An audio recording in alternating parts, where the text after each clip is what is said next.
एक थी बुढ़िया, उसका एक पोता था। पोता रोज रात में सोने से पहले दादी से कहानी सुनता। दादी रोज उसे तरह तरह की कहानियां सुनाती। एक दिन मूसलाधार बारिश हुई।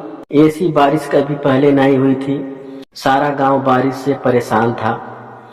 बुढ़िया की झोपड़ी में पानी जगह जगह से टपक रहा था, टिप टिप टिप टिप। इस बात से बेखबर पोता दादी की गोद में लेटा कहानी सुनने के लिए मचल रहा था।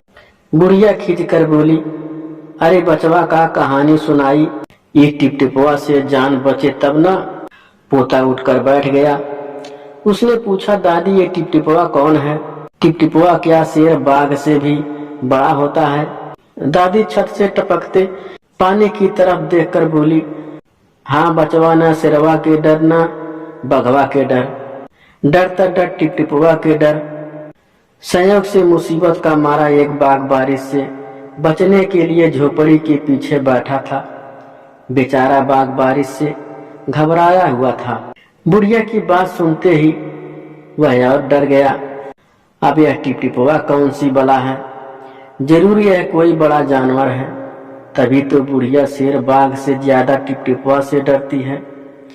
इससे पहले कि बाहर आकर वह मुझ पर हमला करे, मुझे ही यहाँ से भाग जाना चाहिए। बाघ ने ऐसा सोचा और झटपट वहां से दुम दबाकर भाग चला। उसी गांव में एक धोबी रहता था। वह भी बारिश से परेशान था। आज सुबह से उसका गधा गायब था।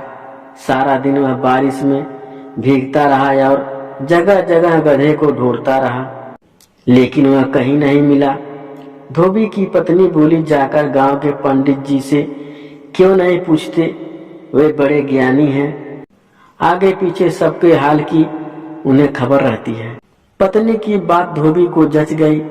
अपना मोटा लट्ठा उठाकर वह पंडित जी के घर की तरफ चल पड़ा। उसने देखा कि पंडित जी घर में जमा बारिश का पानी उलीच उलीच कर फेंक रहे थे। धोबी ने बेसब्री से पूछा, महाराज मेरा गधा सुबह से नहीं मिल रहा है, जरा पोथी बाँच कर बताए तो वह कहाँ है? सुबह से पानी उछलते उछलते पंडित जी थक गए थे। धोबी की बात सुनी तो झुंझला पड़े और बोले कि मेरी पोथी में तेरे गधे का पता ठिकाना लिखा है क्या, जो आ गया पूछने? अरे जाकर ढूंढ उसे किसी गहराई पोखरे में। और पंडित जी लगे फिर पानी उलचने।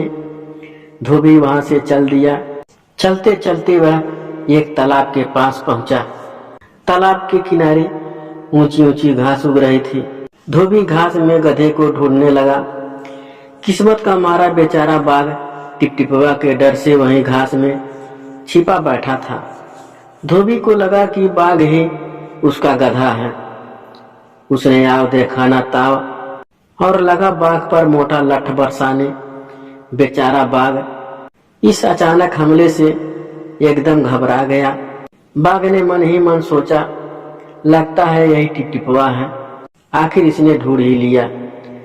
अब अपनी जान बचानी है तो जो यह कहता है वही करना होगा। आज तूने मुझे बहुत परेशान किया, मार मार कर मैं तेरा चकनाचूर कर दूंगा।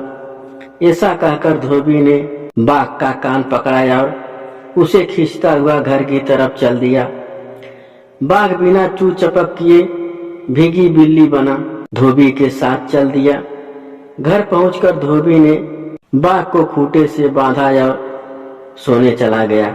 सुबह जब गांव वालों ने धोबी के घर के बाहर खूंटे में बंधे बाघ को देखा, हैरानी से उनकी आंखें खुली रह गई।